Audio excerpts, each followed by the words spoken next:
Halo dan selamat datang kembali ya di pembahasan mendalam kita. Hari ini kita bakal mengupas sumber yang Anda bagikan ya. Kutipan-kutipan penting dari buku yang, ini kayaknya mengubah cara pandang banyak orang.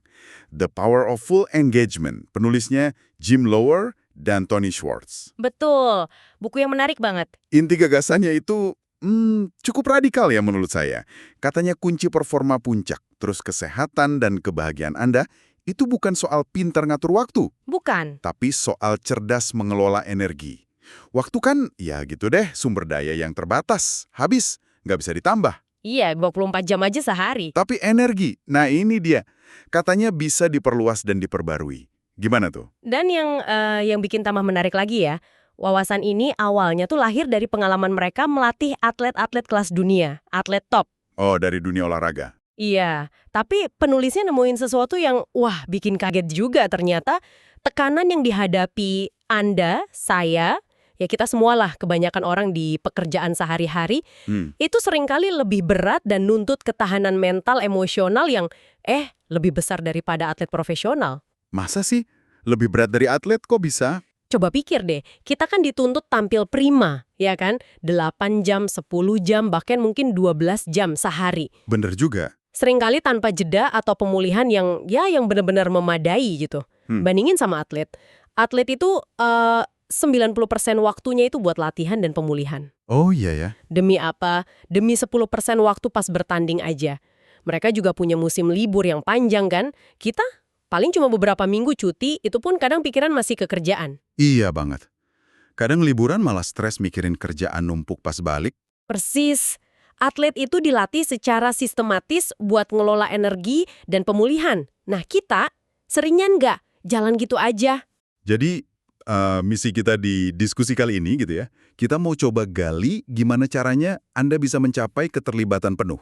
Istilahnya full engagement. Betul. Biar bisa lebih produktif, lebih sehat, dan mungkin lebih bahagia juga ya, dengan cara ngelola energi secara cerdas. Pakai 4 dimensi kunci katanya. Iya, 4 dimensi. Dan kita bakal pakai strategi yang awalnya dirancang buat para juara tuh. Wah, menarik nih. Siap untuk kita gali lebih dalam lagi. Siap. Oke deh, mari kita langsung ke intinya ya.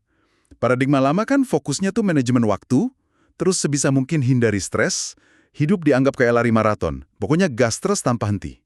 Nah, buku ini benar-benar membaliknya. Gimana baliknya? Paradigma barunya gini, fokus utama itu kelola energi Anda, bukan cuma waktu. Terus, jangan hindari stres. Malah, cari tantangan stres yang terkontrol. Dicari malahan. Iya, karena disitulah pertumbuhan terjadi.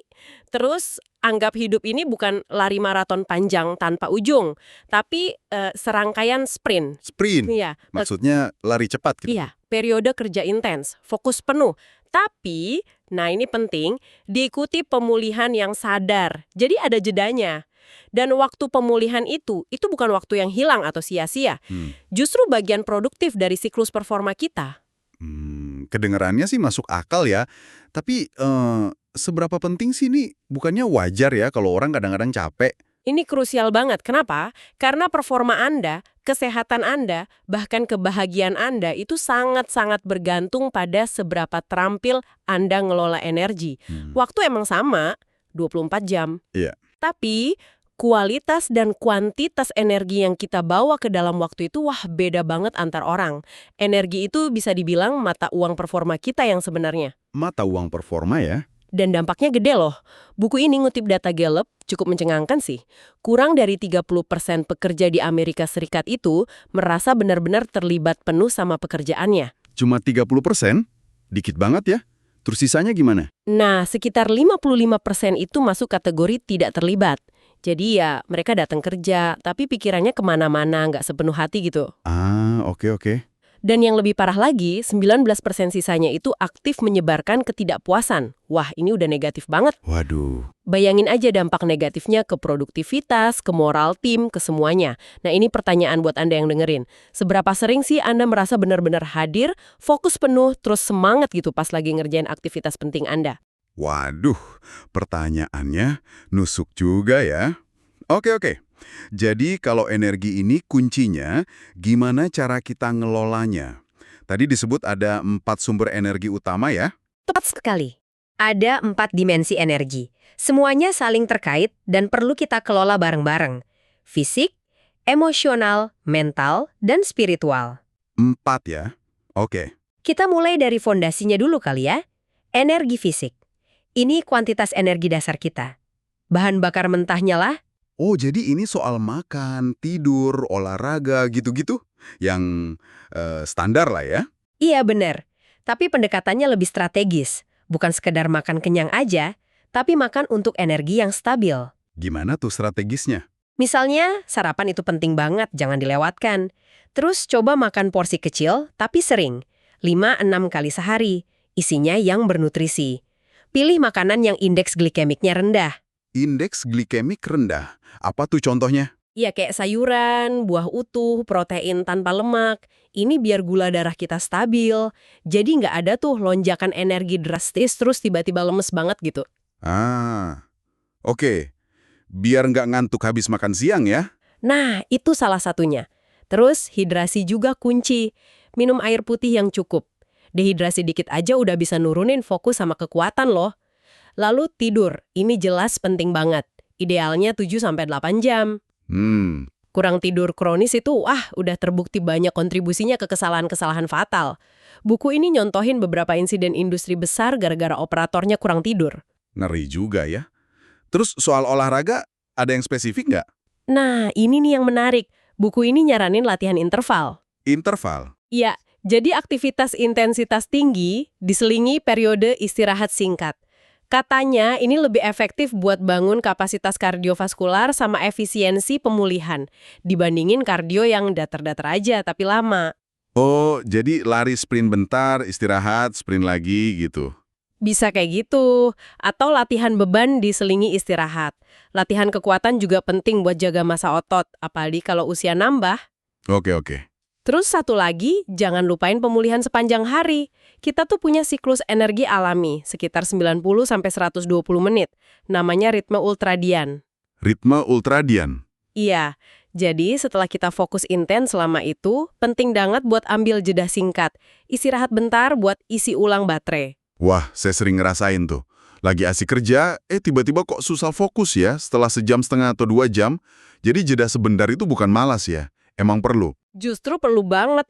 Itu buat jaga performa biar awet seharian. Kalau dipaksa terus, ya sama aja kayak maksa mesin kerja non-stop. Pasti turun kinerjanya. Oke deh, dicatat. Itu energi fisik ya. Nah, selanjutnya, energi emosional. Ini kedengarannya agak abstrak nih. Ini soal kualitas energi kita. Jadi pas kita lagi beraktivitas, perasaan kita gimana? Positif atau negatif? Maksudnya? Positif negatif. Ya, positif itu misalnya kita merasa antusias, tertantang, tapi seneng, gembira gitu.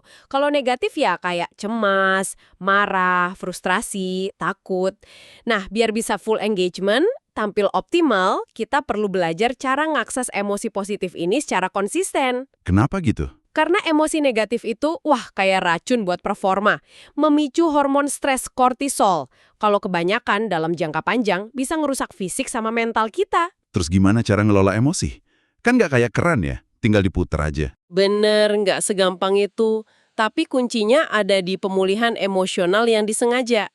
Pemulihan emosional? Artinya, kita secara rutin nyisihin waktu buat aktivitas yang benar-benar kita nikmati. Yang bikin kita ngerasa senang, tenang, atau terhubung sama orang lain. Bisa apa aja sih?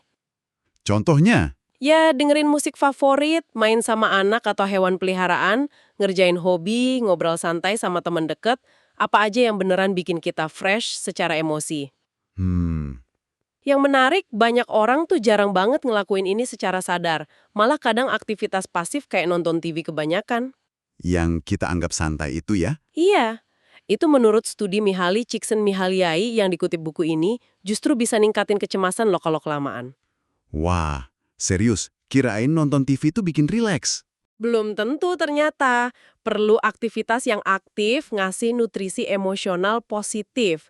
Buku ini nyebutnya melatih otot emosional. Otot emosional kayak apa tuh? Ya, kayak kepercayaan diri, kendali diri, empati, keterampilan sosial. Di buku ada contoh kasus Erika R. Dia pengacara sukses tapi hidupnya kaku banget, penuh cemas. Nah, dia belajar nemuin lagi kegembiraan hidup lewat ritual menari sama berkebun. Hal-hal simple gitu. Wow, oke. Menarik ya. Lanjut nih, energi mental. Ini pasti soal fokus kan ya? Betul banget. Energi mental itu soal kemampuan kita buat fokus, konsentrasi, mikir jernih, sama jaga optimisme yang realistis. Optimisme juga masuk energi mental. Iya, dan energi ini sangat dipengaruhi sama kondisi fisik dan emosional kita. Kalau badan capek atau perasaan lagi negatif, pasti deh susah buat fokus. Bener sih itu. Mungkin ganti-gantian antara kerjaan yang analitis banget sama yang lebih kreatif. Biar nggak bosen ya. Biar nggak bosen, dan juga biar pakai bagian otak yang beda. Sama ambil jeda mental juga secara teratur. Jangan paksain mikir terus-terusan. Terus bener nggak sih otak kita itu bisa terus berkembang? Kayak otot gitu? Bener banget, itu konsep neuroplastisitas. Otak kita itu plastis, bisa berubah, bisa ngebentuk koneksi baru berdasarkan pengalaman dan cara kita gunainnya. Ada studi tuh nunjukin aktivitas fisik simple kayak jalan kaki teratur aja bisa ningkatin fungsi kognitif pada lansia. Wah keren ya. Belajar hal baru juga penting buat jaga ketajaman mental. Terus tadi soal optimisme. Ini bukan optimisme buta ya, tapi optimisme realistis. Bedanya apa tuh? Optimisme realistis itu keyakinan kalau kita bisa ngaruhin hasil, tapi sambil tetap lihat kenyataan apa adanya. Nah, ada studi menarik dari Martin Seligman tentang agen asuransi MetLife. Gimana hasilnya? Agen yang paling optimis tapi tetap realistis ya, itu ternyata ngejual polis asuransi secara signifikan lebih banyak dibanding yang pesimis. Bisa 37-88% lebih banyak. Wow. Jadi optimisme itu beneran aset buat performa ya? Oke, nah ini dimensi terakhir nih. Yang seringkali paling membingungkan tapi katanya paling kuat juga ya. Energi spiritual. Ini bukan soal agama doang kan? Bukan cuma soal agama formal. Meskipun, ya bagi sebagian orang bisa jadi terkait erat. Tapi energi spiritual dalam konteks buku ini lebih ke soal koneksi kita sama nilai-nilai terdalam kita. Nilai-nilai. Iya, nilai-nilai yang kita pegang. Terus juga koneksi ke sesuatu yang lebih besar dari diri kita sendiri. Ketujuan hidup kita. Purpose. Ini sumber mengapanya kita. Kenapa kita ngelakuin semua ini? Oh, jadi ini kayak sumber motivasi paling dalam gitu ya? Tepat. Ini bahan bakar buat ketekunan, buat gairah atau passion, buat komitmen jangka panjang. Otot utamanya itu karakter. Karakter. Maksudnya, hidup selaras sama nilai-nilai yang kita yakini benar, bahkan pas lagi susah atau nggak nyaman. Otot pendukungnya itu integritas, kejujuran, keberanian. Energi ini tumbuh justru pas kita bertindak sesuai sama apa yang benar-benar penting buat kita.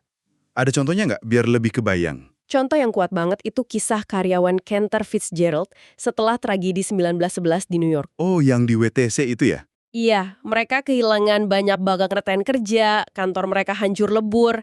Tapi komitmen mereka buat ngebantu keluarga korban yang ditinggalkan itu ngasih mereka kekuatan yang luar biasa buat bangkit lagi.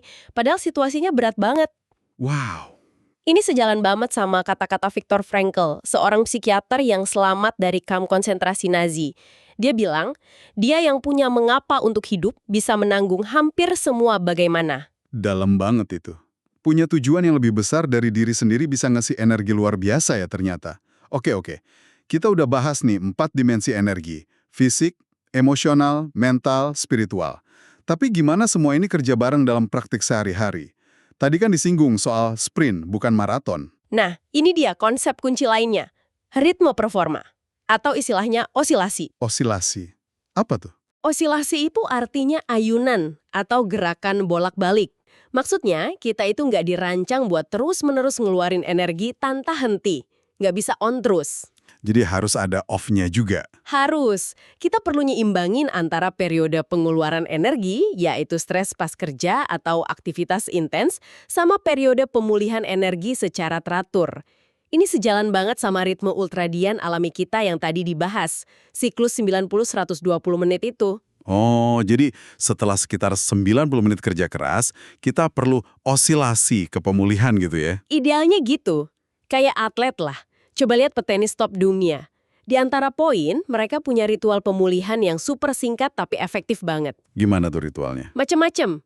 Ada yang atur napas, ada yang fokus ke titik tertentu. Tapi intinya, mereka bisa nurunin detak jantung secara signifikan cuma dalam 16-20 detik aja. Wah, cepet banget. Cepat kan?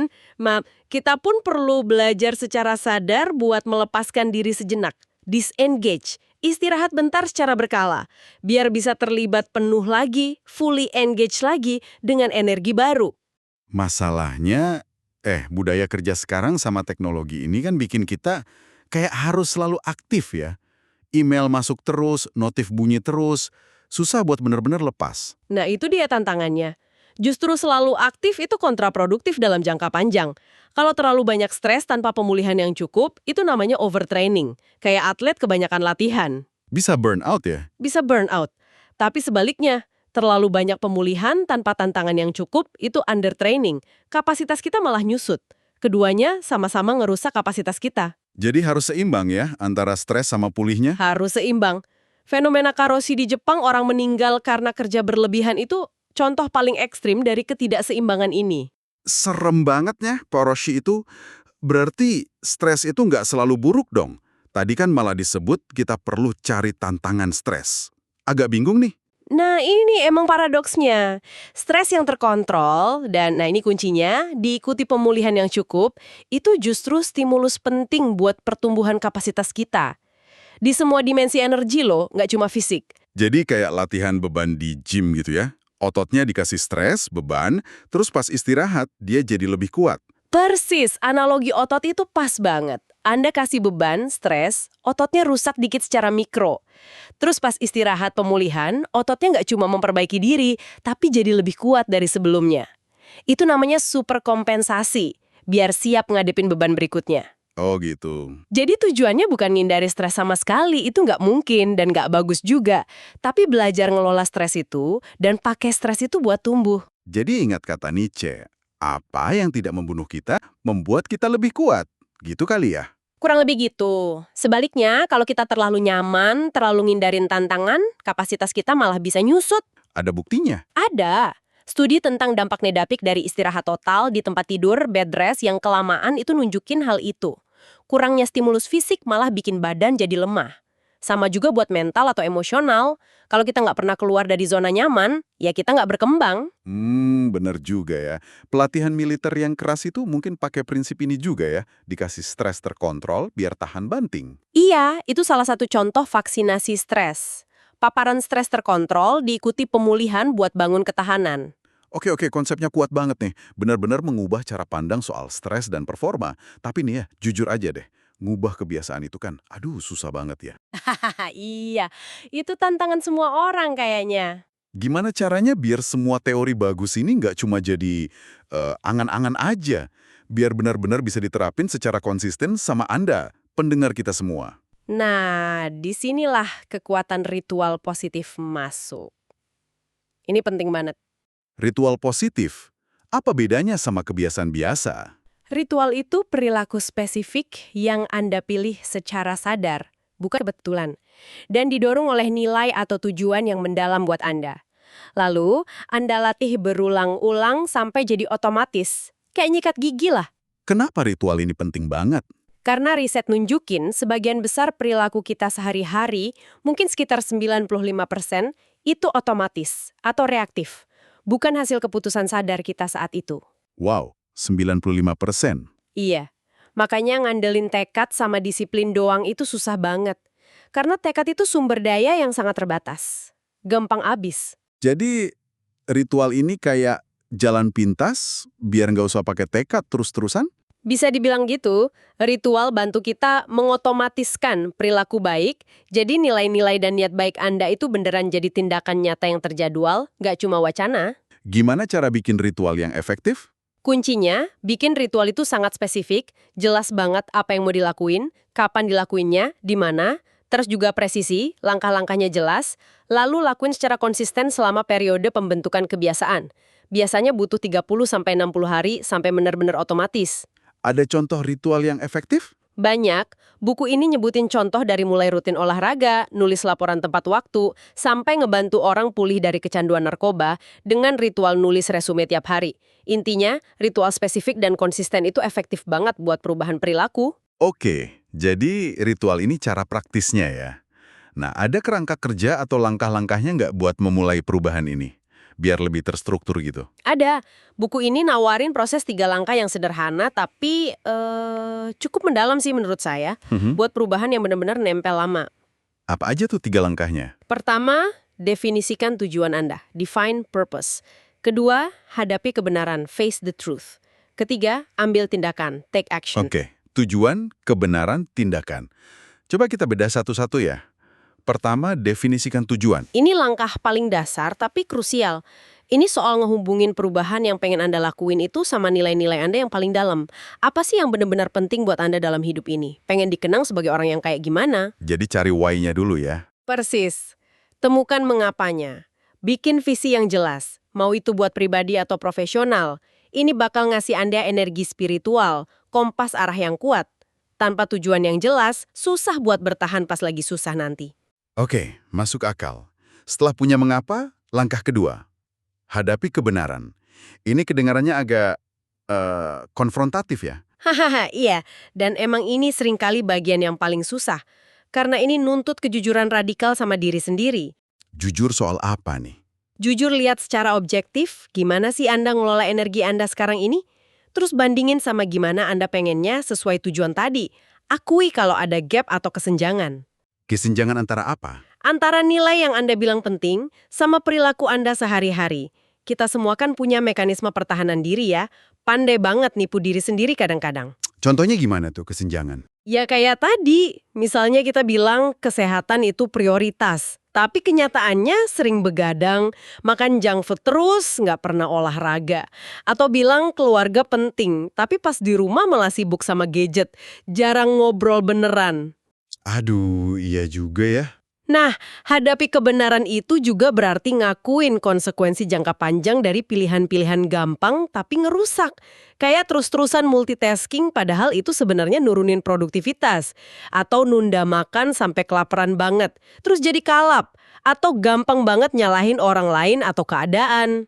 Jadi intinya ambil tanggung jawab penuh ya. Betul, ambil tanggung jawab penuh atas pengelolaan energi Anda. Kuncinya di situ. Punya sikap rendah hati, bisa bilang ke diri sendiri, mungkin cara saya selama ini kurang efektif nih, atau mungkin saya salah. Itu justru membuka pintu buat belajar dan berubah. Ingat doa ketenangan nggak? Oh, yang soal menerima yang tak bisa diubah, berani mengubah yang bisa diubah itu ya? Nah, iya. Dan punya kebijaksanaan buat bedain keduanya. Itu relevan banget di sini. Oke, jadi udah punya tujuan, udah jujur sama kondisi sekarang. Langkah terakhir, ambil tindakan. Ya, ini saatnya nerjemahin tujuan sama kesadaran tadi jadi ritual positif yang spesifik dan bisa diukur. Jadi balik lagi ke ritual ya? Balik lagi ke ritual. Tapi sekarang ritualnya didasari tujuan yang jelas dan kesadaran akan kondisi nyata. Nah, sarannya mulai dari yang kecil aja dulu. Fokus. Jangan coba mubah semuanya sekaligus. Nanti kewalahan. Pilih 1 atau 2 aja gitu ya? Iya, pilih 1 atau 2 ritual kunci di area energi yang paling penting buat Anda saat ini. Mungkin ritual tidur lebih awal, atau ritual jeda singkat tiap 90 menit pas kerja, atau ritual makan siang tanpa lihat layar HP. Penulis nyebutnya ritual serial, jadi bertahap. Oke, mulai dari yang kecil. Terus, yang penting banget juga, lacak kemajuan Anda. Track your progress. Bikin catatan sederhana aja, atau jurnal harian. Centang kalau berhasil ngelakuin ritualnya. Buat apa dilacak? Biar ada akuntabilitas. Biar kita tetap jujur sama diri sendiri. Dan biar kita bisa belajar. Kalau berhasil, apa kuncinya? Kalau gagal, kenapa? Jadi bisa disesuaikan lagi ritualnya. Ini proses belajar terus-menerus. Jadi, kesimpulannya nih buat Anda semua yang lagi dengerin. Kalau Anda pengen performa lebih oke, badan lebih sehat, hati lebih senang, fokusnya jangan cuma ke ngatur waktu, tapi ke ngelola energi Anda. Caranya, seimbangin antara stres, tantangan, sama pemulihan. Lakuin ini secara sadar, pakai ritual-ritual positif yang spesifik di keempat dimensi tadi, fisik, emosional, mental, sama spiritual. Dan ingat, jalani hidup itu kayak serangkaian sprint yang dikelola dengan baik, ada gasnya, ada remnya, bukan kayak lari maraton tanpa henti yang ujung-ujungnya cuma bikin capek, parah, atau burnout.